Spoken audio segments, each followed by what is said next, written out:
All right, I think it's streaming now. So here we go. Let's get into this. Awesome. Okay, all right. Looking good. So let's go ahead and do introductions again. We're going to be talking about the Spencer Cox signature gathering case, including the Supreme Court case filed by Phil Lyman. There's a fair bit to unpack here, as well as the legislative audit report on the signatures, and just go over some of the reasons why signature gathering is just inherently flawed as an election tool. So Um, I'm the host here at Truth from Earth. My name is Seth Stewart. I've been in the Utah Republican caucus-convention system for 8 years now, um, and it's been really highly informative. I highly recommend that anyone who hasn't participated in it go and participate in your local caucus. So there's one call to action right there, because a lot of this stuff is going to make a ton more sense if you do. Um, Keith, right here, do you want to give yourself an intro? Yeah, sure. My name is Keith. I've been part of the caucus system for just over 2 years now. I was elected as a delegate for the second time in 2024, and I used to just vote however my parents voted because I didn't follow politics at all. I think what changed. Let's see, who's the guy that ran for Senate in 2022? The McMullen. Yeah, he ran for president in 2016 because I voted for him because it was a bad guy and all that sort of stuff. So I went ahead and voted for a third party, and then in 2022, he ran again, and then he adopted all the Democrat talking points. Mhm. And by that point, I was like very solidly Republican. You know, I did have my own political opinions, but because he switched all of his opinions, to just basically be a Democrat, that just lit a fire in me where I realized everything that he said in 2016 was a lie. And I never wanted to vote for like someone who claimed to be a Republican but was not ever again. And so that just kind of lit a fire in me. And so I did a podcast with some other friends for about a year before this, talking about this sort of stuff. And now I'm friends with you, Seth. That's super. And yeah, I hear you about that. The talking points. John Curtis, who's now our new senator from the state of Utah, did the exact same things. He would talk the Republican talk, and almost nobody knew who he was other than the delegates who actually got to sit and grill him, talk to him face to face, and so on. And then it came out that he had this massive climate agenda and everything, and we're just like, what the? And then it's like he's now in the Senate, and he's talking up climate change as our most important priority, and just anyways, backstabbing us there. So yeah, caucus Oh convention yeah, I is have a great. lot to say about John Curtis, but maybe we'll get to that later. Yeah, well, and yeah, just to be clear, the purpose here isn't like I want to, we got to deal with facts, and the reason why I'm saying Mm. these things is because these are facts we've dealt with that have come up, and but I mainly want to center it on principles, and we use the individuals involved as they become illustrative of the principles, right?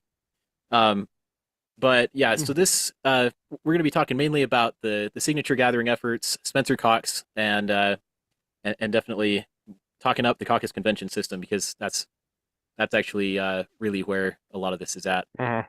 Um, so first off, let me share my screen here, and we're going to dive into some of this stuff. So one thing I did want to address just briefly here is like these.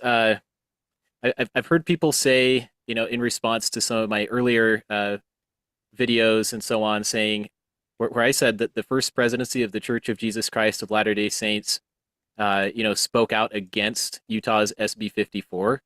So I want to just make sure that we are really clear on what that means and where I'm getting that. So let me share this here. You see that? Okay. You able to see the screen here? It's still black, blank. Okay. Give me a second. I don't know what's going on.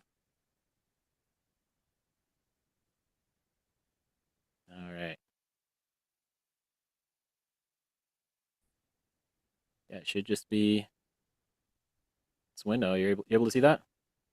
No, it's just a black screen from what Still a I black can screen. see. Okay. Okay. Oh, now Bummer. now it's up. Now it's Oh, up. super. Okay. Now it's up. All right. Sorry that took a second.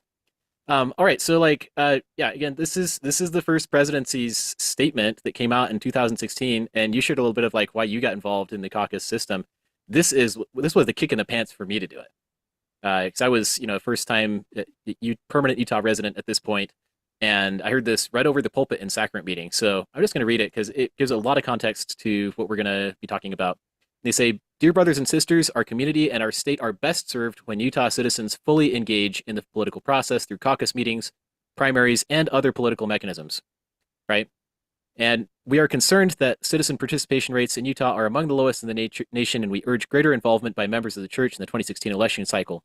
This year, candidates for state and federal offices will be nominated both in a petition process and in political party conventions. So right there, that petition process they're referring to, that's SB 54. That's the signature gathering bill that's under controversy right now. That's why, Spencer Cox is in the hot seat, is because of that petition process right there. Yeah.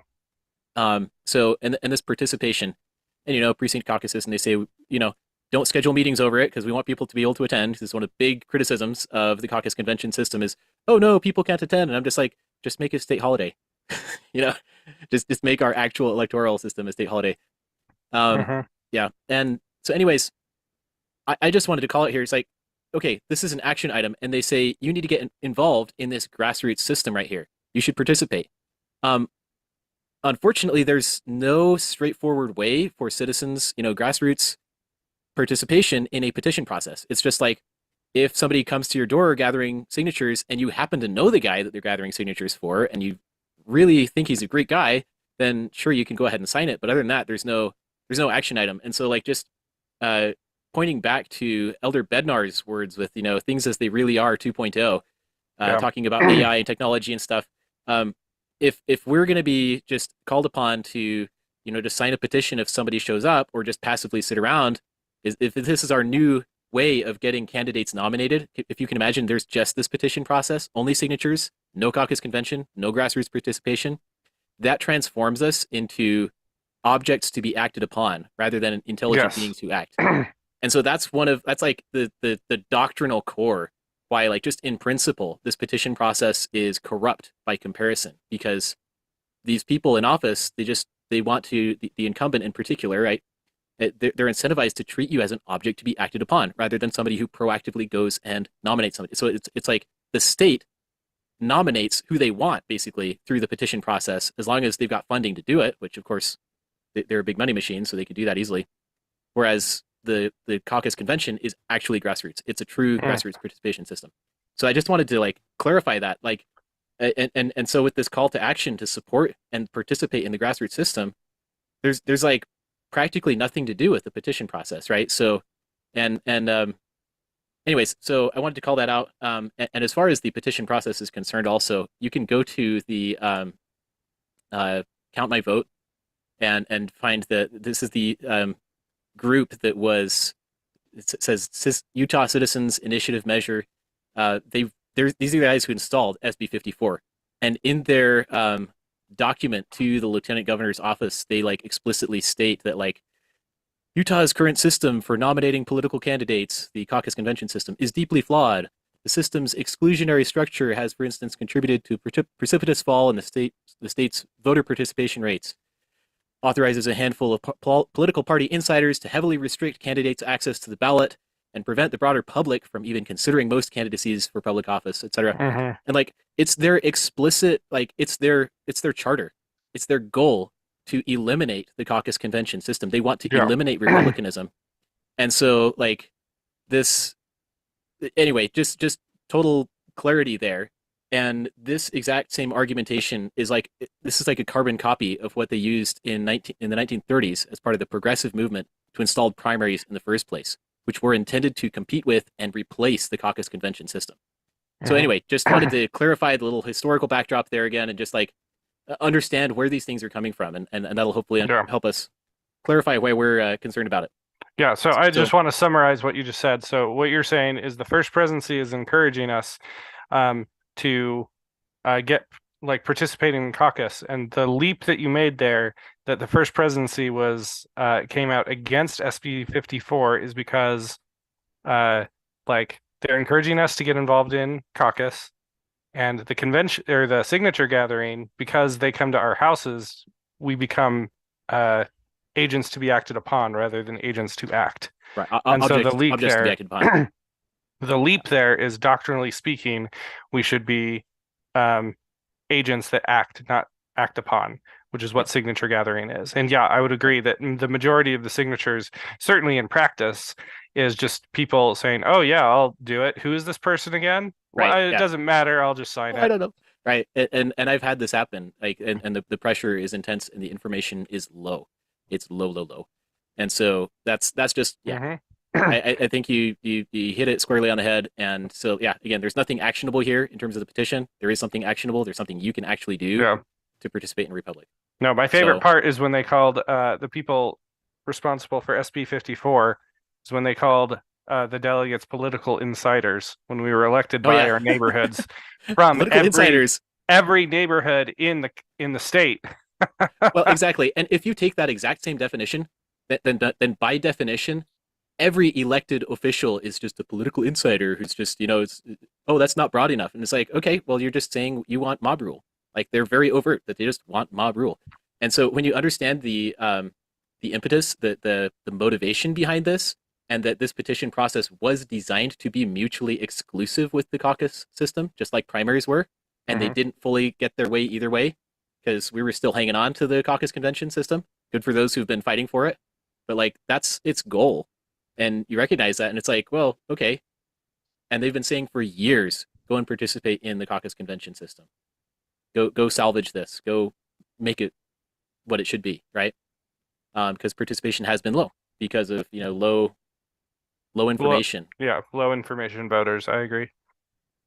Right. So they just haven't gotten the word out on this very much. So anyway, let's switch to talking about signatures. So the core issue here, I'm pulling up the legislative audit report here, and yeah, the key findings. This includes Spencer Cox, John Curtis, and Derek Brown, 3 candidates from the Republican Party in Utah.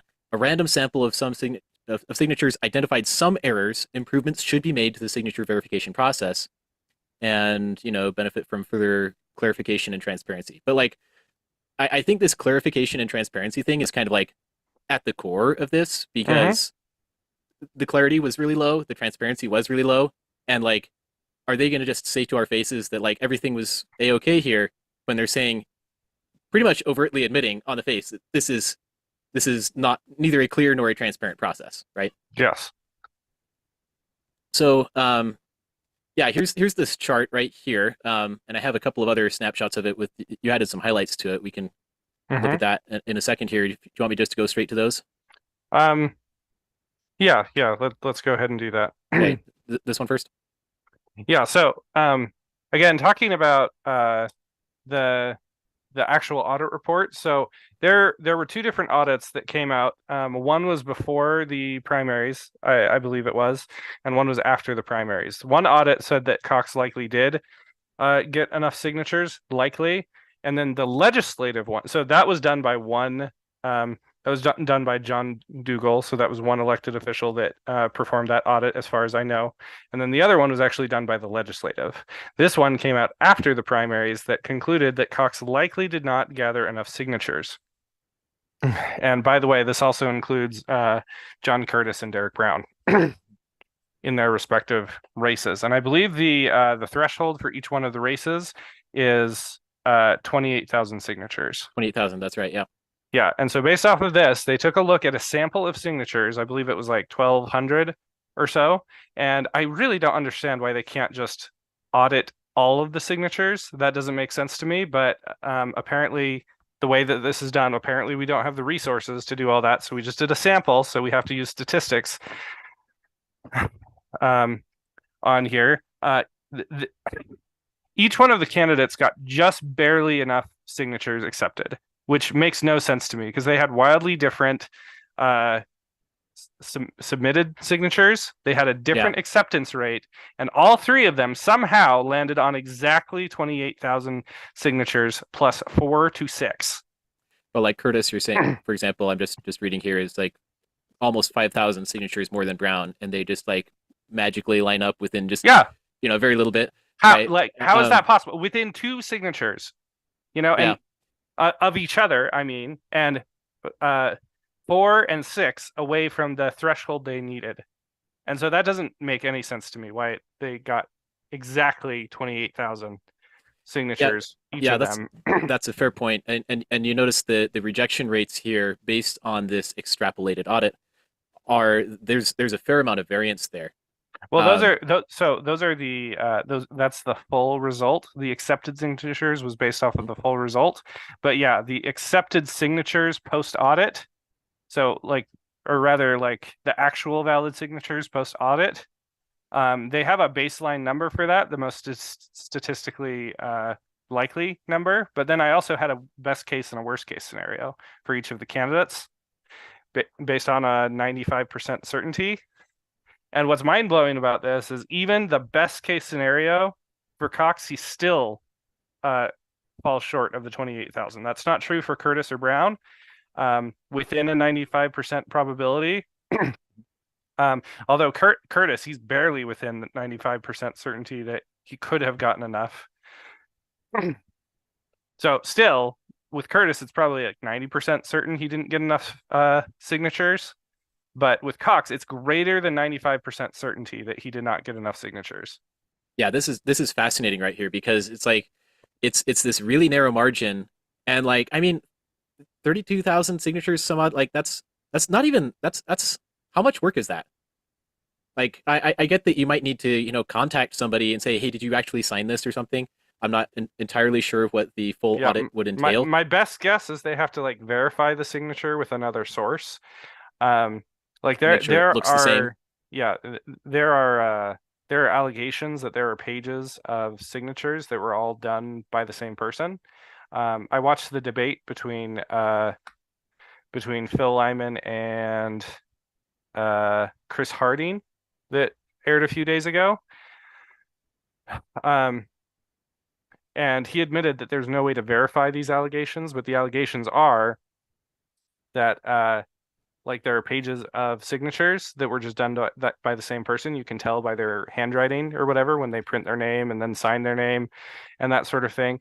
And like that's fair that they're only allegations, but here's my question is if you look through the process of how signatures are gathered, explain to me how that can't happen. Because if there's no way to verify something like that can't happen, I suspect it probably did happen because of the incentive structure. Yeah, and that incentive structure, I mean, this is just one of the reasons why signature gathering is flawed outright. It's a flawed system because what each of these candidates did, so regardless of what that threshold is and whether or not any one of these made it over that threshold, um, the the incentive structure, like you're saying, is each of these candidates just paid money to a company to go and gather these signatures, and allegedly, yeah, there were like whole at least one whole packet, I think, of just signatures that looked kind of obviously like duplicated or fake or whatever. And my understanding was that this actually made it into the official report. Was that at least one of these packets was just kind of requisitioned by Lieutenant Governor Deidre Henderson, just like she ordered the Davis County, which is I think the county this came from, to just send it to her, and that wasn't included in this audit sample. So like I would have questions. I do have questions, as having something of a statistics background myself. I would ask questions like, what's your sampling strategy, right? And I would ask questions like, hey, did you include that? And they didn't, right? And so, but if they had included, just this, at least this whole packet full of signatures, possibly multiple packets of signatures that were just overtly fraudulent, like how would that affect the percentages and the way they extrapolate the audit they performed onto this? It doesn't look good. Mm-hmm. Oh yeah, that's true because if all of those were fraudulent, whatever signatures she ordered to be locked in her office or what have you, that would increase the likely error rate within the signatures that we do have. That's Right, because we have interesting. we have on this table on the right here, for example, incorrectly validated and incorrectly invalidated, right? So that would greatly bulk up this left-hand column here of incorrectly validated signatures, right? Yeah. Because you'd have injected just a massive dump of these signatures that, you know, Fraudulent signatures, which when you extrapolate right, them makes it even worse. But it doesn't matter because even his best case scenario shows that Cox did not meet the threshold according to this legislative audit. And we can be greater than 95% certain of that. right. And so like, yeah, there are just these key issues here. Like one is like, obviously this is a big smoking gun that he probably didn't make it over.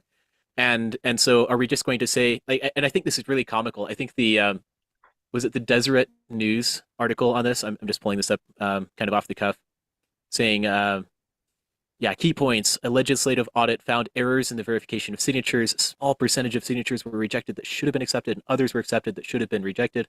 Others doesn't say how many, right?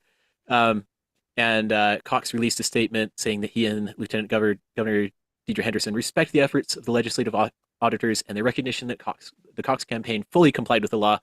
I don't know. It's kind of a Yeah, self-congratulatory. Didn't really actually verify. Um, but I think there was this little thing of their like they say in this audit saying basically, oh yeah, we can't formally invalidate it basically, and there's basically no path forward on that. They don't offer a path forward on it, and so I'm just like, okay, well, what's the next step? The next logical step would be go and just do a full audit. Like what's and this has been part of the frustration um, with Cox's campaign from the beginning because Phil Lyman according to the law, is supposed to be able to see the signature sheets, and he's been denied like repeatedly. And so like it really is this big non-transparency game. All he has to do is just show them. yeah. Like No, and all these guys have to do is just actually conduct a full audit, and then these questions disappear. yeah. No, I totally agree on that. And again, the question is, did he receive enough signatures? And based off of the legislative audit, we have a greater than 95% certainty that he did not. Now, looking at that Deseret News article, again, what they are saying is like, oh, there were errors, but if Cox, like, he basically saying that his signatures were approved about a month before convention, and so their argument is, yes, but the people who approved these things, they approved it before convention and told them not to submit any more signatures. Therefore, because he had that extra month, he would have submitted more signatures Right. if the if the legislators or whoever it is that validates these signatures didn't suck at their jobs so much. Yeah, and this news article right here is released October 15th, so just like a couple weeks before the general election, and like these findings could, legally have disqualified Spencer Cox even from the primary ballot back in June. Yeah. Right, and so like the timing is at issue here, as is just this whole laughable thing of the what Phil Lyman in that debate refers it to as coulda, shoulda, woulda. Right? Yeah. if coulda, shoulda, woulda is good enough for a person to be on the ballot and be our elected official, our official, wow, congratulations, you won the election officially, and it's supposedly all done kosher, then law and order don't really mean anything anymore. And I think that's one of the fundamental issues here is like, I understand that the law can be kind of arbitrary about 28,000 signatures, but still at the same time, if someone didn't factually arrive at 28,000 signatures in the first place, we deserve to know that. And in the second place, if he didn't, then the law says he should never have been on the primary ballot and he can't be our governor. Absolutely. But instead, even though, you could say that it was an error of whoever it is that verified the signatures, which, by the way, are all appointed by Governor Cox, by the way. Yep. And they've been stonewalling. They've been very, very good at stonewalling. Absolutely. We just don't have the resource. There was this request that Lyman made earlier, and it was they had it televised, and there's this panel that's like all these Cox appointees, and they're basically just stonewalling, saying, "Oh, we don't have the resources to investigate this. We haven't actually investigated it, but we'll just kind of promise you that we'll investigate it without actually doing it."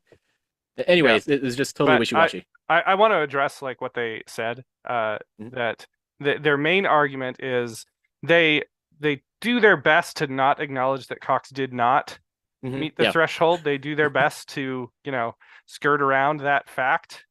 But instead they said, well, the officials said that he should not submit more signatures because, according to them, he got enough signatures. Therefore, he would have gotten enough signatures if we had validated the signatures correctly, is basically what they're saying. Yeah, the problem with that is it reveals no one takes signature gathering seriously anyway. Yeah, because if they didn't know, if they didn't know whether or not the signatures were valid, and they didn't even bother to verify if the signatures were valid, it's literally just a formality that big money wants to have as a loophole. So it doesn't even matter to them if they get the signatures. They don't care about the names on those ballots. They just care about getting their candidate on the ballot by writing a check, and that's essentially what signatures are. And then the people that validate it are appointed by the executive branch, which is basically Governor Cox, to oversee their own elections. So let me ask you a question. If I were a bank and I had an audit and I only allowed internal auditors to audit, and then I released my audit and said it found this, and it found this, and it's all a glowing audit, and then someone on the outside that had an interest in this audit said, okay, can I see this part, or this part? And they say, no, you just have to trust us. Is that a good system? Is that a valid audit? I'm not putting my money in that bank if I can help it. Because that's basically the system that we have. Yeah, and that's exactly right. It's just trust me, bro. Yeah, and actually, I'll say one more thing: is their main objection to just releasing the signatures apparently is privacy. My understanding, I haven't verified this, but I believe it is correct that it says when you sign a packet that these signatures will be released to the candidates, not to the public, but to the candidates. Yes. And Cox illegally, that is the law. Okay, so you have verified it. Yeah, so Cox illegally withheld the signatures from Phil Lyman and presumably the opponents, people like Trent Staggs, from seeing the signatures. And so therefore, we would have been able to find what was wrong with these signatures way earlier, before the primaries, but because he was not transparent, illegally so, then the primary happened, and then they're just falling back on the primary. It's oh, well, the people elected us, so we're going to be governor. Yeah, it's too late. Audits are meaningless if that's the case, right? And to clarify, I think there are at least 3 designations per the law of the privacy on those signatures. I think there's one tier for the candidate who collected the signatures. There's one tier for his opponents, and then there's another tier for the general public. And my understanding, though, is that the Cox campaign did not comply with the law in as far as those transparency requirements. Yeah. And furthermore, Deidre Henderson's office definitely broke the law as far as withholding at least that one packet, possibly multiple packets of really suspect signatures from this report. So those didn't even make this, whatever the percentages ended up being here. Yeah, and where's the accountability for that? That is breaking the law, and she is on the ballot. Yep. Yeah, so administering her own election, definitely, no fraud there, right? But yeah, this is something where I think this is where we have to take a really sharp turn, a deviation away from where we have historically, at least in recent history, in our politics, because we tend to have this mindset of the ends justify the means, right? As long as my candidate got elected, I'm fine with whatever they did, right? And it's no, even if this were my all-time favorite candidate, and things didn't add up, and they weren't being transparent, and they didn't follow the law, their conflict of interest, I'd be calling that out, right? And it's high time we stood up and did that. But yeah, just this response here, from the statement, this let's see, which statement is this? From House Speaker Mike Schultz, okay, saying, although the audit identified some errors in the signature verification process, these would not have affected the primary elections outcome. How can they say that confidently? They can't, because we don't have the data to prove it. No one has proven this. The only people who can prove it are the people who have access to the signature list, and they're just not being forthcoming about that. Well, maybe the outcome, if you assume Cox would be on the ballot, but the errors in the signatures would have affected who is on the ballot. Yeah. And so therefore, yeah, it would have affected the primary outcome. In fact, there would have been no primary because Cox was invalidated. Yeah. As a candidate.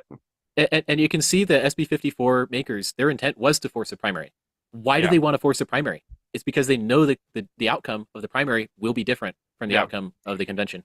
And now we can see, like, even hopefully other people on the other side of this issue who don't like Lyman or whatever can see at least why he's suing Cox over this, and why he's calling for a new special election, because this was not done properly. That is a fact. And Mhm. so, like, Absolutely. and one other thing I just want to say though about how signature gathering is just fundamentally flawed. Some people have accused us in the caucus convention system of being, favoring extremism. Obviously, that's the narrative of Count My Vote, SB 54 proponents, and these primary proponents. They call us extremist stuff because we're actually, elected by people who actually know us and who trust us, right? It's a true grassroots thing, and therefore they call it extremist. The thing is, signature gathering is extreme because out of Utah's total voting population, I looked it up. I think it's 2 million. Yeah, right here. Total registered voters in the state of Utah on the order of 2 million. Those that have voted in the last two general elections, you know, closer to 1.8 million. But even there, like, 28,000 out of that's like 1.5%. And so if you want to get like support from 1.5% and have that be sufficient to force someone into a primary or crowd someone else off the ballot, that's just like that's invalidating so many people's votes, right? It's like 33 times the representative power of a registered Republican in the state of Utah in just one signature. That's insane. And if you look That's at the insane. money that they're spending, they're literally just buying your vote for like 30 cents a pop. Yeah. So And anyway, again, I believe there were about somewhere around 400,000 votes cast in the primary in June. So that's like, what is that, 1/5 of the registered voters that even vote in the primary? yeah, I believe that's. I'm not remembering the exact figures, but I think it was close to 200,000 on each side. So yeah, I mean, it's a wasteful system. It's wasteful. It's corrupt. It does actually favor extremism because, like, who do you think actually signed it, right? And it's costing money to go do it, and it's this pay to play thing. And here's the other thing that's kind of like unfortunate and sad about signature gathering, because let's imagine there's a candidate who's good, right? Good candidate, and he's like, well, this is the way we do things now, so I'm just going to go get signatures. And then he goes and pays and gets a whole bunch of signatures, and then he turns up a few short because like the signature gathering company itself cut corners, right? Yep. So again, to They're that under point of criminal incentives, investigation. Absolutely. The company that Cox hired is under criminal investigation. as they should be. And like there have been cases of like census workers committing fraud and stuff just to make their jobs easier and stuff. But it's because you're paying people to go and just harvest this like political clout instead of actually having people who know you vote for you. And so it invites fraud. And this is Yeah. this is the point I've been trying to make for quite some time since I've joined the caucus convention system and participated in it, is that democratic methods of conducting an election inherently invite fraud. It's just an inherent feature of them Hmm. because Yeah. it incentivizes these perverse behaviors. And this is a really great case in point of that. So, so we've talked about the lack of transparency here. We've talked about how that's why Cox is under fire here.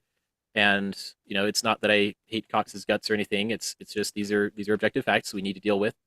I don't like his politics either, but that's beside the point. I'm hoping people who like Cox can also recognize that there are things that are not kosher here. Um, and we've also discussed the conflict of interests with the lieutenant governor overseeing her own election and everything. So, Yeah. um, but yeah, I think these are just some of the issues we find with this, and why it's just a sketchy system altogether. Because like I think it would be a travesty if, you know, just to revisit this point, if any of these candidates, if there's a good candidate and he's like, this is the system we have to use, and through no fault of his own, ends up getting disqualified because the company he used, not he himself, but the company, you know, pledged some signatures, and it's just like, Yeah. oh, well, I paid you guys to get signatures, and that's what they did. They might not have all been real signatures, Yeah. right? So, And anyways, just that's irrelevant to the law. Like if the company screwed him over, like that's the problem between him and the company. But the fact remains he did not get enough signatures. right. And that is most likely true with John Curtis as well. And I don't recall the probability with Derek Brown, but it's definitely up there. Probably greater than 50%. Yeah, and we can see that. We see those numbers right there. And so, like, one of the issues too with SB 54, the signature gathering law, is that it's it's not even like democratic at this point, because there's democracy, which is just, hey, go ask everybody what they think. Make our elections more inclusive. Ask babies what they think. You know, just because Yeah. be shamed for not being inclusive in your elections if 2-year-olds can't vote, right? So there's this, let more people vote. Let illegal immigrants vote. We know there are people doing that for that very reason, because they want corruption. They want it to be easy to get bad people elected. But then this is even beyond that, because like this incentivizes, this gives a place for extremism, because again, 28,000 people, they're totally anonymous to the public, totally unaccountable. Who knows whether or not they're even real people, or if they even knew what they were signing, and there's not actually a competition. There's no head to head of like this guy versus that guy, and actually having debates and discussion for this nomination. So it's just, Yeah. wow. And It's again, like there's no way to verify the validity of the signatures for the candidates. Well, again, according to the law, there is, but that was not followed because of Cox and Henderson. Um, but like the perverse incentives that creates is like, what's to stop someone from just writing pages and pages of signatures just on their own, or the elected officials that were appointed by Cox and work for the executive branch to just validate whatever the heck they are given and say, yep, that's good enough, and then not look into it further and just assume that they'll get away with it. Yep. Or just declare it's like, oh yeah, we said that it was fine, but we don't have the the resources to investigate if it was actually valid, which again, that proves that no one takes signature gathering serious anyway. Yeah, I think that's the nail in the coffin right there. Just, and there's so much of Stalin in this right here. I don't care who votes or how, but what I care tremendously about is who counts the votes, Yeah. and how. And so it's like, yeah, if you're just overseeing your own election, yeah, just highlighting again this Yeah. And best and again, worst case like projection with here. the founders knew that like over time the government would become corrupt. Yes. And so without these checks Yes. and balances, without this transparency and like competing interests being able to verify the legitimacy of the law here, like we can expect that whoever's not being overseen and transparent is going to become corrupt, and that's clearly what we're seeing here. Yes. And to all the Gadiantons, most of whom will probably never listen to this because they're not interested in incriminating their own candidate here. Um, these systems are like, you can't actually provide an effective check on these things. If you think this is your path to power or whatnot, you're just going to get backstabbed by the next guy who has the exact same idea to usurp power in this manner, and who just happens to have the in with the Federal Reserve, who can print up a big bucket of money or whatever to go campaign on and gather these signatures with. It's going to be like Coriantumr versus Chiz. Whereas caucus-convention, you can actually hold people accountable. You can actually provide a check, and if on these candidates, and if they're lying to you, you can find out and you can actually put them down. And that's exactly what happened in the convention this time around. So, yeah, I just want to move forward. I do want to get to the case. I'm just going to go through a few more items here. Salt Lake Tribune's take on it. I thought this was so in character for Salt Lake Tribune. I wanted to share this. They say, an audit into the signatures coincides with a widening rift among the Utah GOP about the future of the state's caucus convention system. Candidates picked by caucus elected delegates at the state convention tend to possess views that fall further to the right than Utah's wider Republican electorate. I'm like, okay, thanks for that overt admission that the Republican Party is basically infiltrated with Democrats here in the state of Utah. And Yeah. there's actually a large amount of evidence, to Yeah. support that. Yeah, I haven't figured out like how to validate this, but it's around 18% as far as I know of the registered Republicans that are actually Democrats that registered as Republicans to screw up our primary. And if that was the case, then Cox actually or Phil Lyman actually would have won the primary in June if we weren't infiltrated by so many Democrats. That's a great point. Is there any check on that?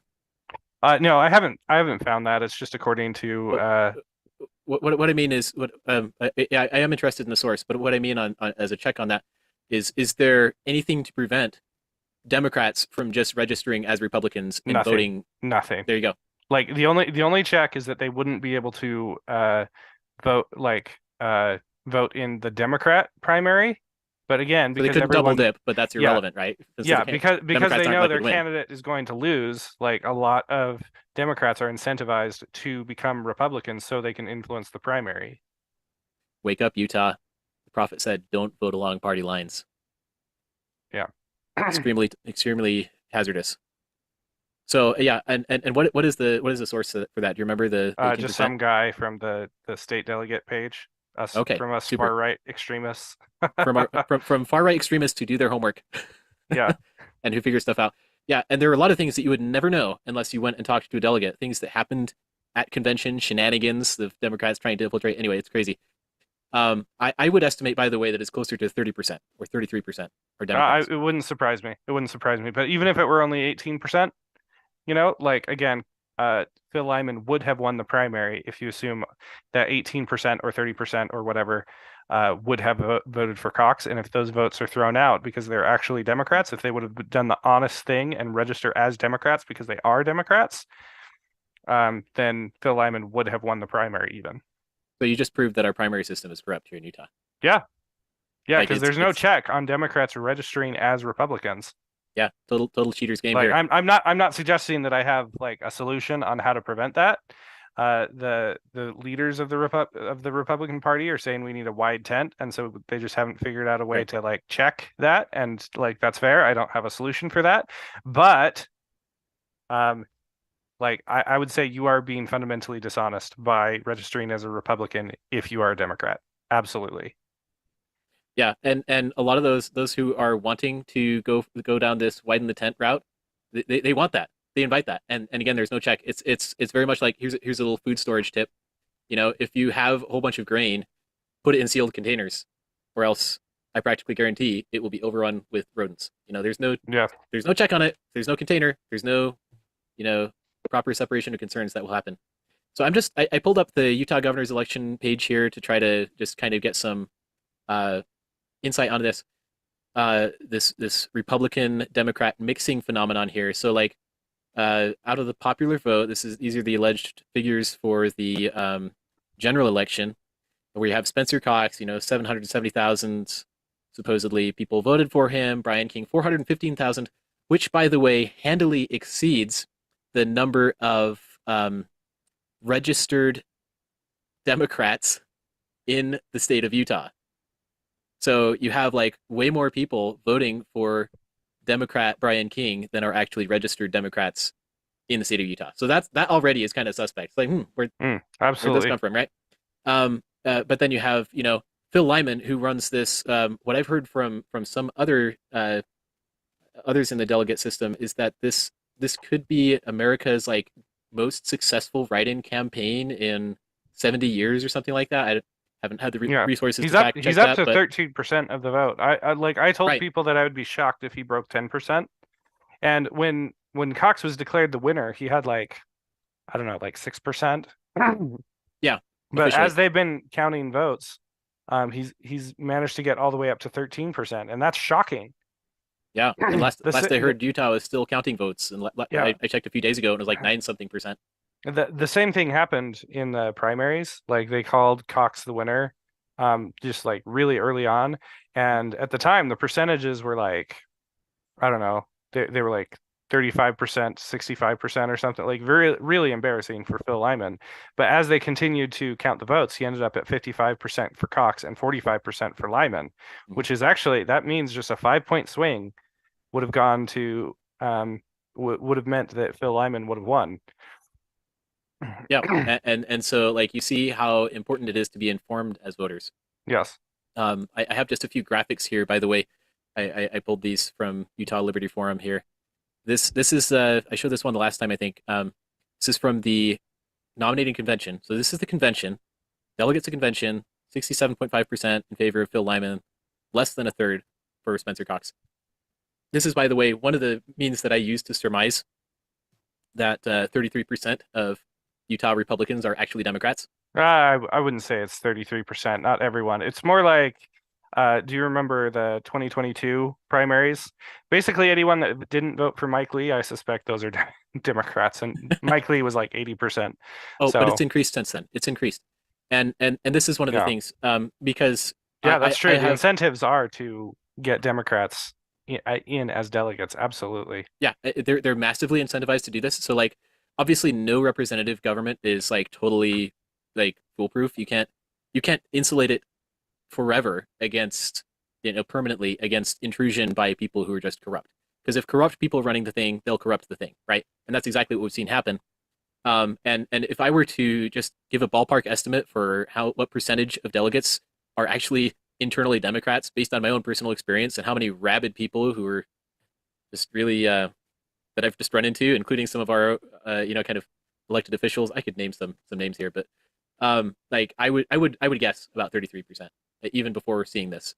Um, but just to by contrast, so this is the primary race, right? Like you were just mentioning, it's like 45 and a half and counting, versus 50.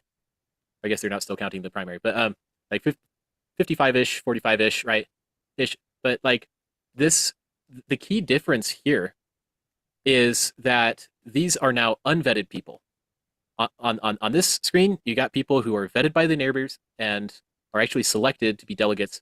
And on this hand, you've got people who are, by and large, less informed and less vetted. Hmm. Like, Yeah. and so this is like, but it's the exact same question. And this is something that like so many people just ignorantly point to this and say, "Oh, look, you delegates are so out of touch because look, the will of the people disagrees with you." And we're like, we're more informed than most people are, and also what added percentage of Democrats are there in this mix who weren't able to even get into the delegate system? So this maybe even suggests that there's a higher percentage. I'm not saying everyone who voted for Spencer Cox is a Democrat at heart, but you really should like research your candidates instead of just go name recognition. Again, that Hmm. straight party ticket stuff. Yeah, it's very very dangerous. Yeah, your vote is only valuable if you cast an informed vote. If you Right? just like say, "Oh, what does the media tell me to vote for?" then your vote is meaningless. In fact, it makes your life worse. Yes, and that is so key. That observation, I love that. Like, I want to memorialize that and cover it with gold because like this is at the key of democracy versus republicanism. And this is the reason why these lobbyist groups keep on pushing for more democratic methods of election. It's because it actually centralizes power. They say that it's about improving accessibility and make it more open and everything and representing more people. It's exactly the opposite. Because the more democratic your system is, the easier that like the more people get their information through this filtered lens. Because if we knew the actual numbers of like how did you make your choice, and a lot of these people would be, oh, I just recognize his name, I just know he's our governor, Yeah, oh, I just know he's a Republican kind of thing, I don't know this other guy, because they yeah, haven't paid the price to go and get to know him, yeah. you know. And again, if you look at the other like the down ballot races, like I think a good example of this is the judges. The judges ended up on our ballots Hmm. on whether or not we should retain them.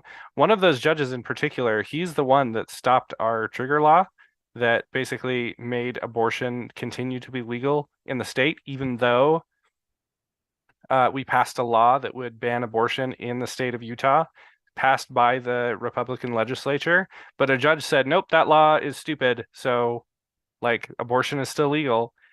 The vast majority of people in Utah still, I think it was over 80% that voted to keep this judge because they had no idea who he was. Yeah, There was no because they don't know. campaigning material. Yeah, That's they why they don't voted. know. And so, again, that's an example of uh, like exploiting the ignorance of the people in a democracy. It's very easy to do. And Yes, that's why the caucus yeah, system is so great, is because you have these in like you have these people elected from the neighborhoods that don't get paid, so it's a volunteer gig, and their job is to elect candidates that would improve the lives of themselves and their neighbors. They are elected from the neighborhoods. They don't have an incentive to screw over their neighbors. We're not yeah, political exactly. insiders. We are from the neighborhoods. The only Yep. insiders are those that are behind big money, which is all of the media. And people somehow still listen to the media and they don't listen to the delegates that they themselves elected. Yeah, so I did respond to Elon Musk's claim on Twitter that legacy media is dead. This in conjunction with Elder Bednar's message, and I say no, legacy media isn't dead. It's just camouflage now. it's better camouflaged than it's ever been. Yeah. And so there's mainstream media, and then there's alternative, but also still it also mainstream media, and so there's controlled opposition. As long as people are consuming what somebody on some this includes us, I guess, somebody on YouTube says, right, as opposed to what they can observe with their own eyes and find out person to person. Anyways, it's just so much better to find out for yourself. So, and we're telling you so. So, um, yeah, it's just it gets so filtered, and so Yeah. it's so distorting of things. It doesn't show things as they really are. So, and I just wanted to show I was going to mention also on the judges point.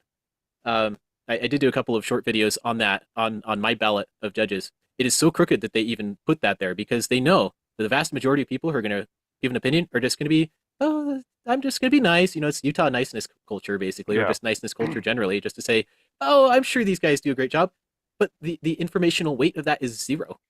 It's actually 0. Hmm. And Hmm. like I've had interactions with at least 2 of those judges, and it was a definite, very informed no because they're like very unconstitutional as to their behavior.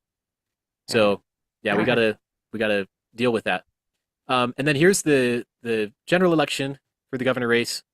Spencer Cox 53%, Brian King at 28%. So like, boom, there you go. What percentage of Utahns generally are Democrats? Like probably at least 28.5%.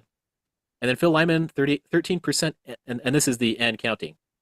And so I'm just going to tab through these quickly again. He goes from 2/3 of the Republican vote, which Republicans have like a majority by a landslide in Utah in theory, and to just a hair behind Spencer Cox in the primary to 13%. And I think this right here is, among other things, it's the spoiler effect, but it's also the fact that he didn't even appear on the ballot. He's a write-in candidate.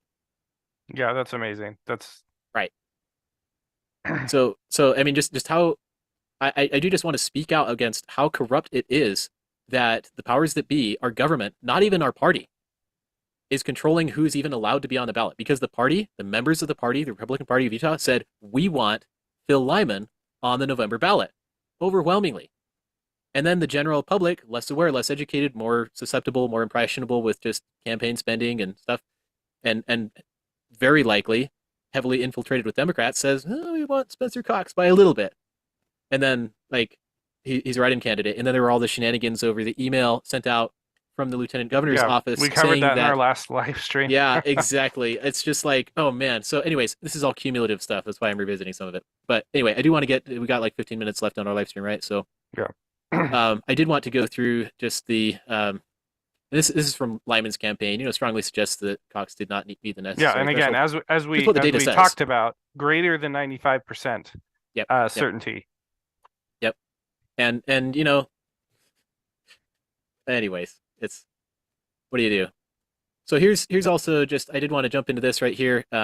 This is the Supreme Court So petition for an is extraordinary this writ. the United States Supreme Court or the Utah This is the Supreme United Court? States Supreme Court. Phil Good. Lyman Good. has already brought this to the attention of the Utah Supreme Court, and I think it was like one judge just dismissed the whole thing out of hand. Yes, I remember. I Okay. think if I remember right, that's the addendum on this, of just the opinion saying, oh, we don't want to hear this kind of thing. But here's one of the things that I think is kind of unfair, honestly, about the way Supreme Court and appeals cases are handled generally, is that you have to state like I get part of it's just to kind of give context and give a direction to the whole proceedings as to what will and won't be treated.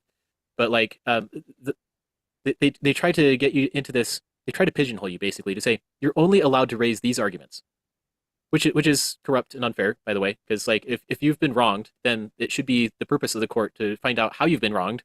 You should be able to articulate how you've been wronged. But if they find additional things, if there are additional findings, there needs to be discovery on that, right? And this is kind of like I don't know.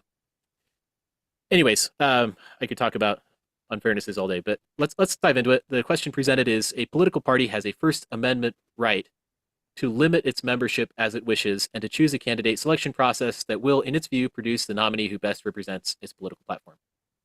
And I did go over this in the other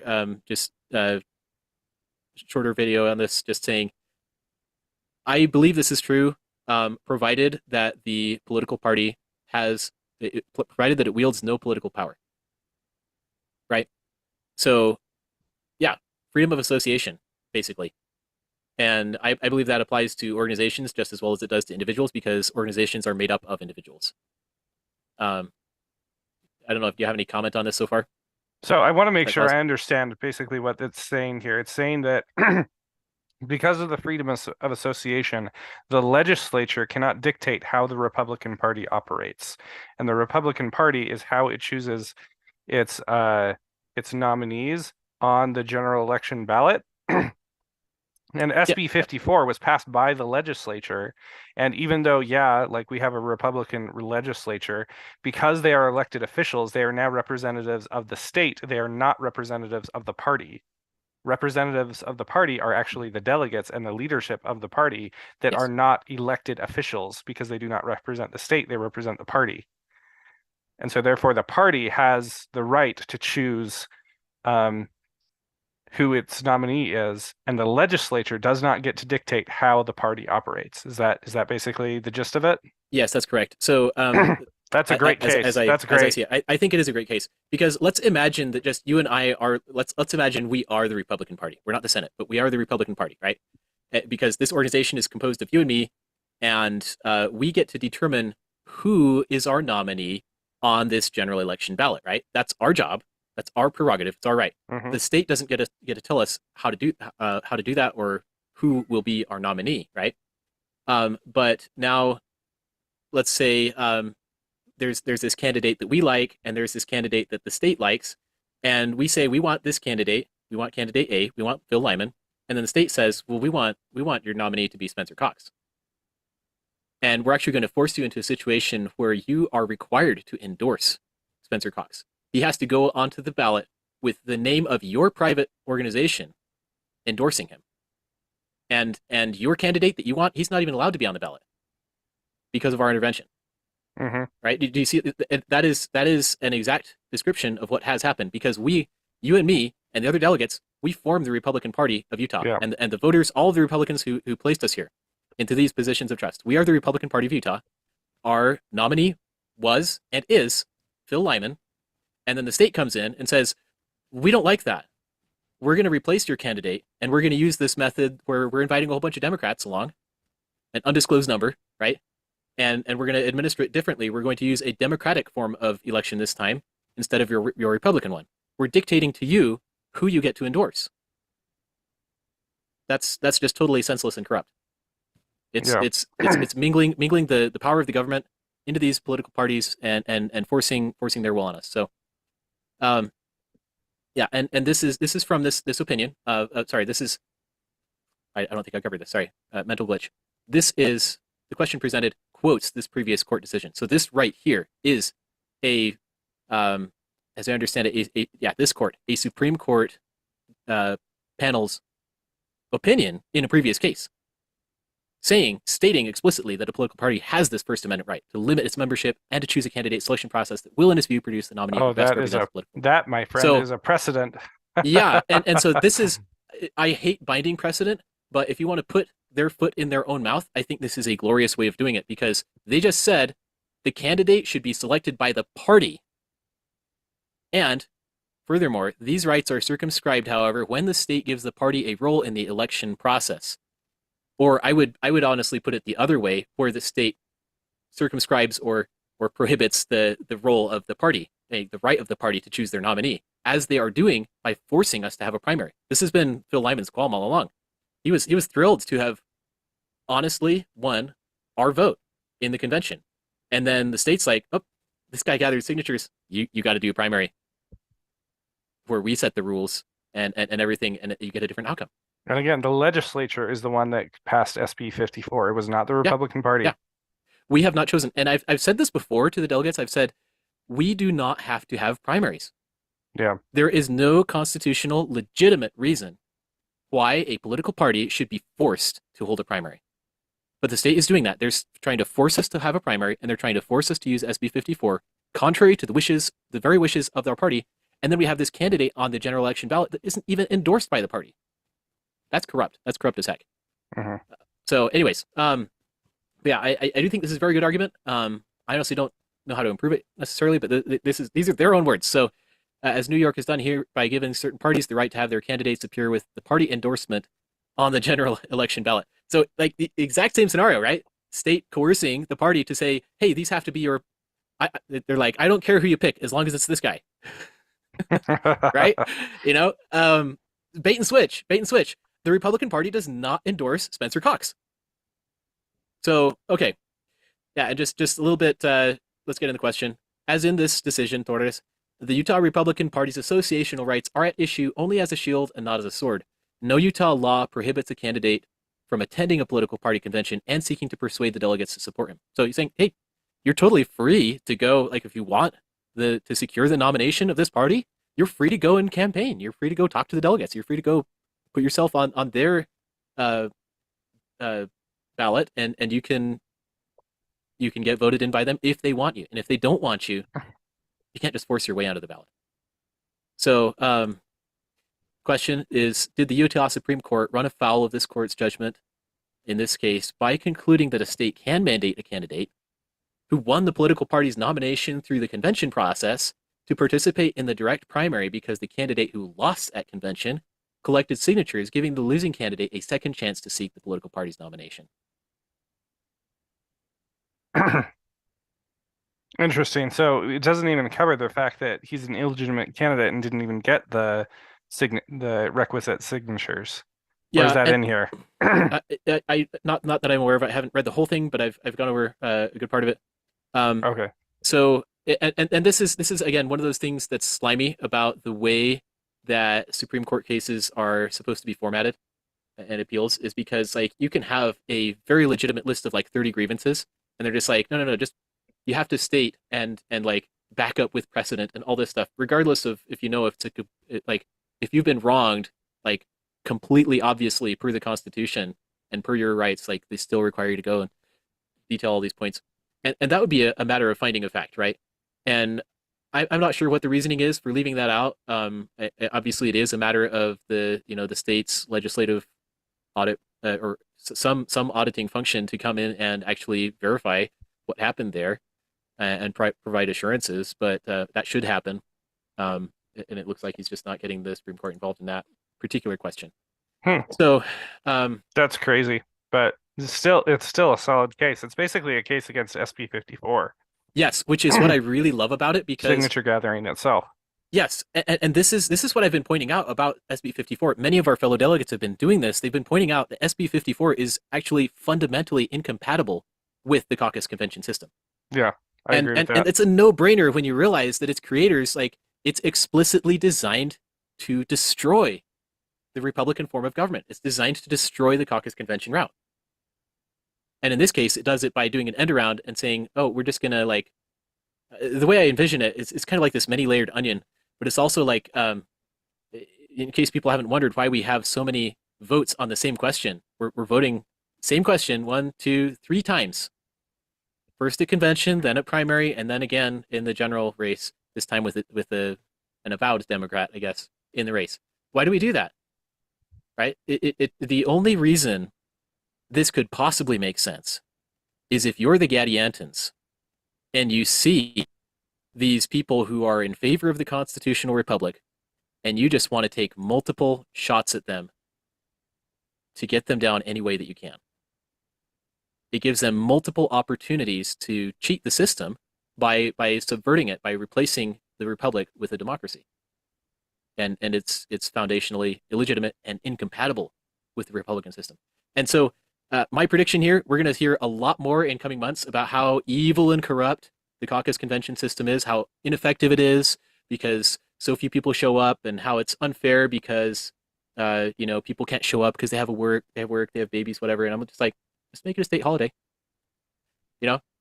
Yeah, it's Uh, also at 7 p.m., so and Pretty we have achievable. options of voting of absentee ballots. Like that is an option. Yeah, absolutely.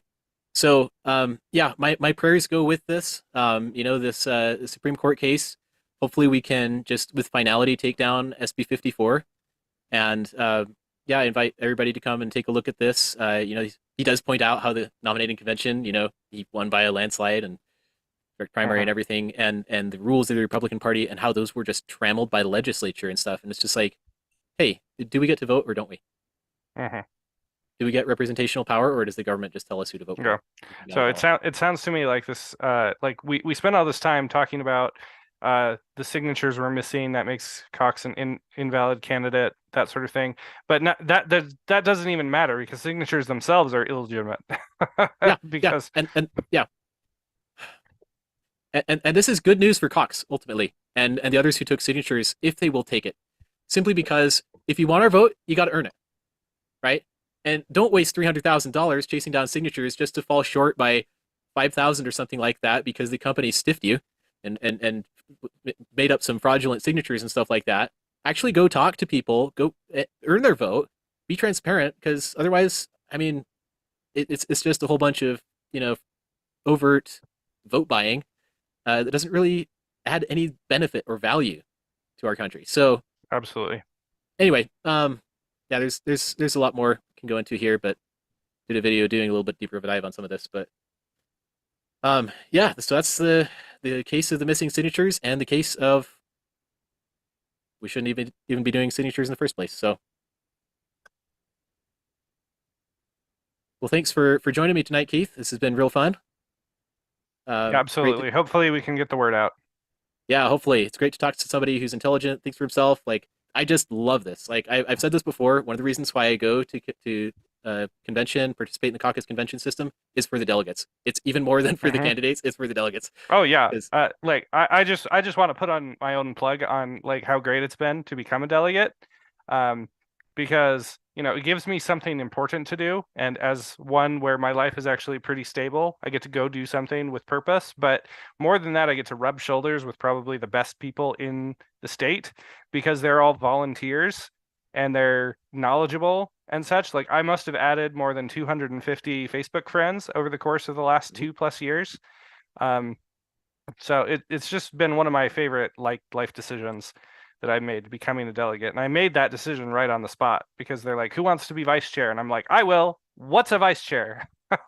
So so just jump in. So yeah, that's my recommendation. If you're the type of person that, is passionate about this stuff, listens to podcasts, or even made it through this video, we need you. Yeah, absolutely. And I had this vision pop into my head of like these delegates are like flying this airplane of our, liberties and everything. And they're flying it better than the professional career politicians, frankly. Despite what might be said about us, if we're just grassroots, we're not professionals or whatever. It's like people who at least know which way is up and can see where a runway is. Like that's a whole lot better than somebody who's trying to steer you the wrong way or. And again, whatnot. That's not to say that those that are involved in politics that are like passive about politics should be more aggressive about politics. We do think you should cast an informed vote. But the delegates are the ones that put big research into it. Yes. Like we have to put hours for every single candidate to find the candidate. If you're not involved, you can elect delegates to represent you. That's why you elect people in the neighborhood. So just elect the most virtuous person in your neighborhood, and they will represent you. Yeah, exactly. So yeah, if you the listener, if you want to have a really horrible future where you have like no political representative power and you just get outspent and everything and you don't actually have any friends or whatever, then yeah, just go ahead and forfeit that caucus convention system. But if you want friends and if you want to have really good, civilized, intelligent conversations and dialogue with other people instead of just shouting matches about how everything should be, democratic and communistic in order, then yeah, go learn your stuff, be a delegate. We delegates can get pretty confrontational sometimes, but it's intense, and not everybody has the time or the stomach for it. Yeah, and that's okay. Again, elect the most virtuous person in your neighborhood to represent you. Like that's it's a great system, really, because it's true. Like we don't not all of us have time to really put in a lot of time on everything on our ballots, but giving someone in your neighborhood the responsibility to research is a great system. Probably the best system there is. Yeah, I agree, and you get.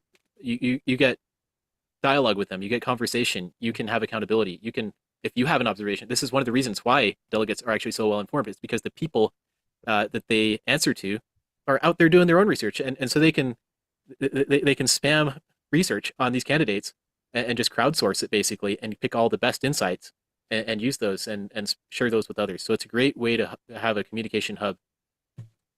But Yeah. yeah, well, thanks so much, Keith. We hope to do this again sometime. And yeah, I'm praying for the success of this case. Pray for the judges so that their hearts can be softened and we can get rid of these very anti-Republican, anti-freedom types of measures, SB 54 and primaries, and so on. Sounds great. All right. Well, All thanks right. so Talk to you much. soon. Bye. All right.